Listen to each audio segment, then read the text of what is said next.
agama itu sensitif banget di Indonesia. Kenapa sih agama itu sensitif di Indonesia? Ya, karena kebanyakan orang memandang agama itu karena mereka tukang maksiat. Jadi seseorang itu sudah menistakan agama atau tidak, karena agama itu bersifat sakral, spiritual, dan subjektif. Jadi karena itu, maka setiap apapun, bahkan sesuatu yang paling netral, itu bisa dikatakan sebagai penistaan agama, juga bisa dikatakan sebagai sesuatu yang tidak menistakan agama. Jadi tergantung pada orang yang melihatnya. Halo semua. Sudah bukan rahasia lagi bahwa agama Islam adalah agama yang paling gampang ternista. Pada tahun 2017, agama Islam ternista hanya karena surat Al-Maidah 51 dikritik oleh Ahok.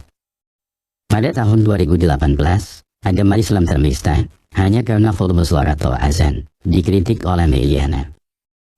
Bahkan baru-baru ini, agama Islam ternista oleh Hina Moharje dengan cara makan babi sambil mengucapkan basmalah. Agama Islam ternista hanya karena makanan babi bukan hanya terjadi di Indonesia.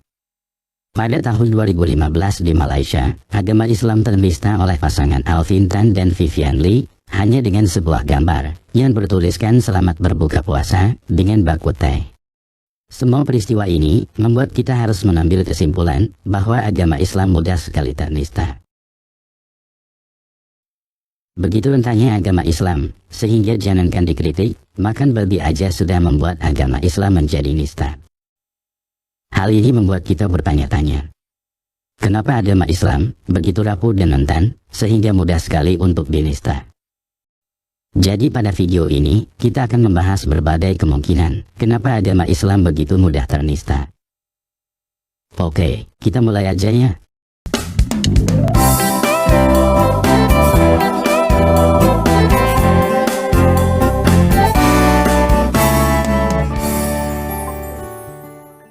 Gini, jadi penistaan itu sebenarnya adalah dari orang-orang yang membuat satu agama tertentu itu dianggap rendah sama pihak lain atau dianggap menjengkelkan atau dianggap jelek.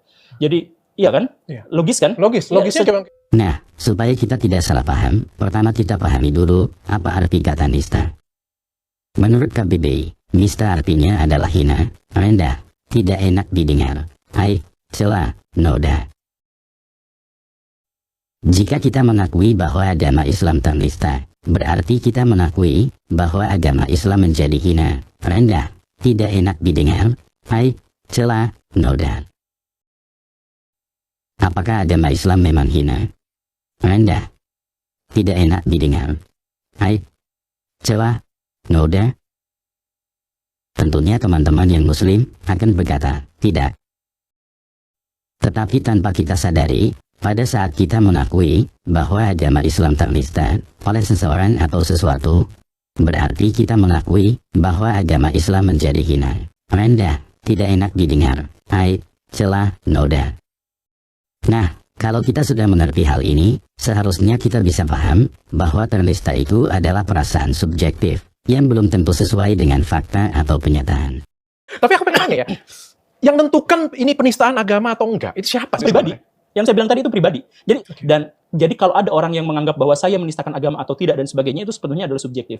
Jadi ketika saya misalkan ngomong yang tadi, KBBI mengatakan bahwa yang dimaksud dengan menistakan itu adalah membuat rendah, kemudian saya berikan contoh-contoh, secara logis itu masuk. Tapi kalau ada orang yang menentangnya, itu bisa saja. Karena dalam konteks ini menjadi sangat subjektif.